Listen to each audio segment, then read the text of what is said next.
Olá, saudação a você que me assiste nesse momento.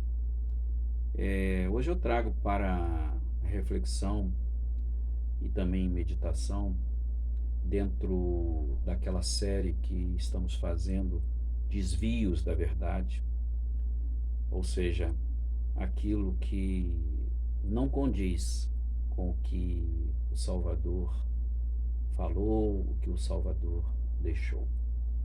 Então hoje nós vamos falar sobre a chamada Ceia do Senhor, ou para alguns intitulada Santa Ceia. Eu vejo que existe uma dificuldade muito grande por parte de todo o sistema religioso. Eu digo sistema religioso porque, na realidade, é um sistema que os homens criaram, cada um com a sua religião, cada um com seu Deus, seu Jesus, os seus dogmas, as suas orientações, os seus usos, suas práticas, costumes que diferem uma da outra. Então isso se faz na realidade um sistema. Então existe nesse sistema religioso uma dificuldade muito grande de enxergar somente o invisível, ou seja, aquilo que é espiritual, o que não pode se enxergar com os olhos da carne. E a tendência, por essa questão, né, de não se conseguir enxergar espiritualmente, a tendência é sempre de querer materializar o que é puramente e simplesmente espiritual. Então, o homem, ele criou, na verdade, os simbolismos religiosos, desde eras remotas. Ele cria até hoje esses simbolismos religiosos. E o pior é dizer que Jesus que criou, né? Você está fazendo aquilo que Jesus criou. Então, no caso aqui, hoje, vamos conversar sobre essa tal da Santa Ceia, ou Ceia do Senhor. Falaremos, né, sobre esse simbolismo que o homem criou, né, e que dizem e afirmam que foi instituída por Jesus. E o que temos na leitura que fazemos, né, do livro chamado Bíblia, que o Salvador, ele nunca, jamais, ele instituiu uma ceia religiosa e nem falou para ninguém fazer aquela ceia religiosa, né? Até porque não era uma ceia religiosa. Os homens é que dizem que é uma ceia religiosa. O que ele fez não foi uma liturgia, um padrão material a ser seguido, até porque o mestre, ele deixou claro para toda a humanidade que as palavras que ele proferia, que ele dizia, eram palavras de espírito e vida. Espírito é uma coisa imaterial. E vida, que ele fala, vida eterna. Ele veio para pregar um mundo até então desconhecido, um mundo vindouro, que é o reino dele. Ele deixou claro isso, que o reino dele não era daqui, o reino dele é dos céus. E ele veio para pregar essa boa nova. Então, o que é espiritual, ele é invisível. E os religiosos e a religião têm uma dificuldade muito grande para lidar só com o invisível e aceitar só o invisível. Então, o que o mestre fez não foi uma liturgia, e sim uma comparação com aqueles alimentos que era simplesmente um jantar que acontecia na Páscoa judaica. E esse jantar era chamado de ceia. E foi um jantar que antecedente à paixão de Cristo. Então, para que nós possamos relembrar o que Cristo falou, nós podemos pegar o que está dito em Mateus 26, versículo 26, e depois eu oriento que você leia, medite e veja se Jesus está instituindo alguma coisa religiosa para se fazer todo domingo, ou uma vez, né, por mês, ou o que quer que seja. Só um instantinho que eu vou tirar aqui, para não haver interrupção. Então vamos continuar. Então vamos relembrar aqui o que o Salvador diz. Está em Mateus 26, 26. E quando comiam, isso aqui eu estou pegando um versículo apenas para orientar uma leitura completa. Não se deve pegar um texto isolado, né, um pequeno texto, para criar o seu próprio contexto. Isso não se faz. Então eu estou lendo aqui isso aqui para apenas orientar a leitura completa. Mateus 26, 26, que eu vou ler agora. E quando comiam, Jesus tomou o pão e abençoou-o, partiu e deu a seus discípulos. E disse: tomai, comei, isto é o meu corpo. Pegou um pão e falou: tomai, comei, isto é o meu corpo. E tomando aqui é pegando, né?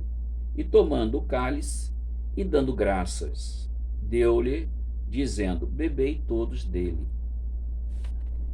Há uma compreensão para que nós possamos entender essa passagem de comer o pão, beber o cálice.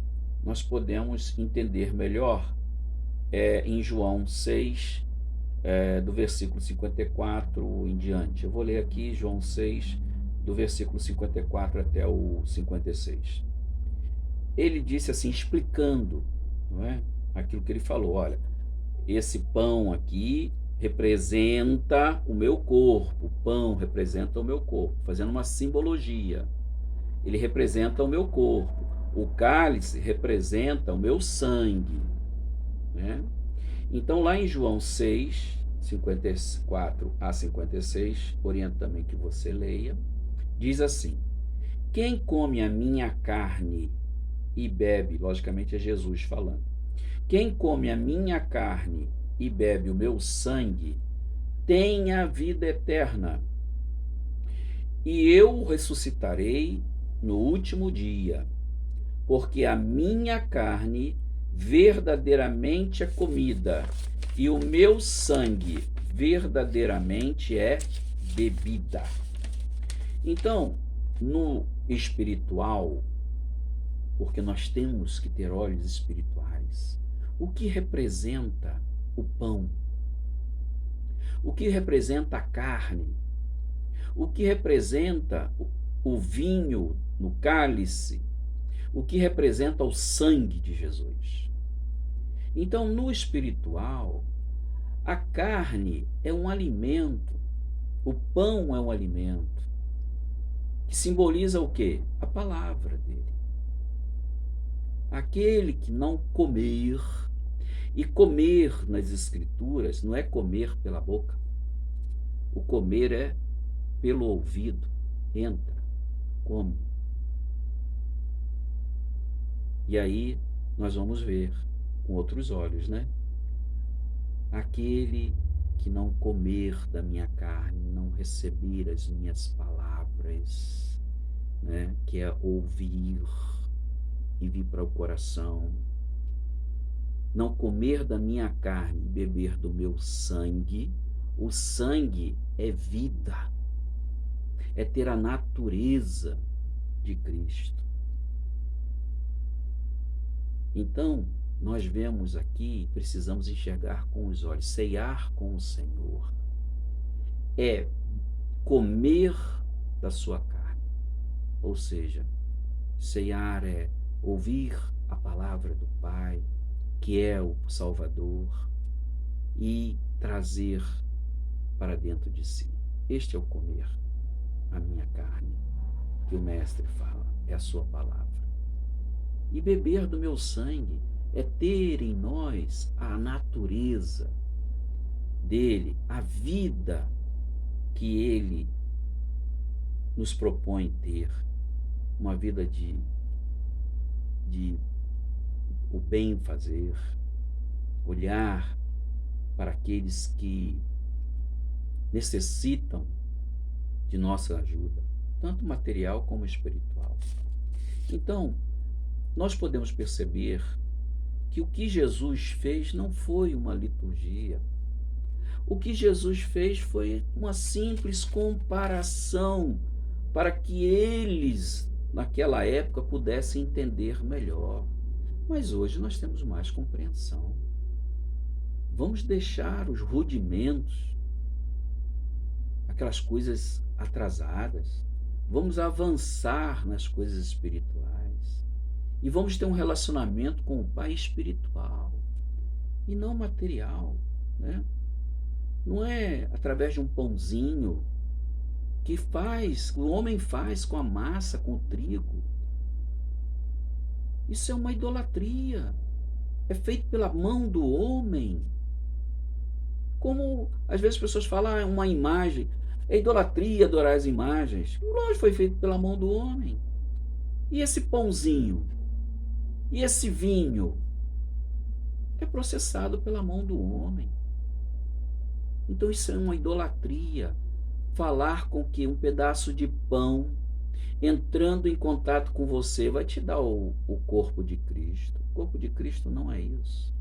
O sangue de Cristo não é isso. A carne de Cristo é a palavra dele, que nós comemos através do ouvir, do olhar, do sentir. E beber o seu sangue é pedir a sua natureza, ter a vida dele em nós. Isso é ceiar com o Senhor. E é uma grande idolatria comer um pedaço de pão e beber e tomar um pouco de vinho, ou em algumas religiões é o suco de uva. É uma idolatria, porque são coisas materiais que não podem modificar ninguém e nem pode ser agente de trazer algo espiritual. O Espírito, como ele disse para Nicodemos, ele é igual ao vento. Você não sabe de onde ele vem e nem para onde ele vai. Então, através daqueles alimentos, o mestre simplesmente ele fez uma simbologia, porque aqueles alimentos não podem transformar ninguém. Quem pode transformar-nos é o Espírito Santo do Pai eterno, que Jesus veio proclamar e nos conceder também. E quem fala que esses alimentos não servem para nada é o próprio apóstolo Paulo. Está lá em Hebreus 13, 9. Dá uma lida lá. Diz assim, em Hebreus 13, 9. Não vos deixeis influenciar pelas várias doutrinas heréticas. Herética é tolas, insensatas, que esses homens pregam. Porque o mais importante é fortalecer o coração, o Espírito do Pai, pela graça concedida pelo Espírito Divino do Pai, e não por alimentos cerimoniais, os quais não podem produzir qualquer benefício real para aqueles que neles confiam. Aí, vou repetir. E não por alimentos cerimoniais. É o pãozinho, é o vinhozinho, é o suquinho de uva, o que quiser. Os quais não podem produzir qualquer benefício real para aqueles que nele confiam. Então, você que está me ouvindo, eu rogo você, Paute sua vida no que o Mestre falou. Vamos ouvir novamente. As minhas palavras são espírito de vida e vida. Nada que seja material nos fará modificar. Apenas o Espírito do Pai Eterno, que está em nós, fará que nós, cada vez mais, tenhamos a natureza de Cristo, o sangue de Cristo. Isso é ter verdadeiramente o sangue de Cristo. Então, fica aqui para você este alerta, mas não sou eu que estou falando, é o Mestre que está dizendo. Vamos viver a nossa vida espiritualmente. Não precisamos de simbolismos, não precisamos de tradições, usos e costumes para dizer que estamos adorando ao Pai. Eu desejo a você tudo de bom, um grande abraço, felicidades, paz, graça de nosso Pai Eterno e do Salvador. E até uma outra oportunidade, se assim nos for concedida.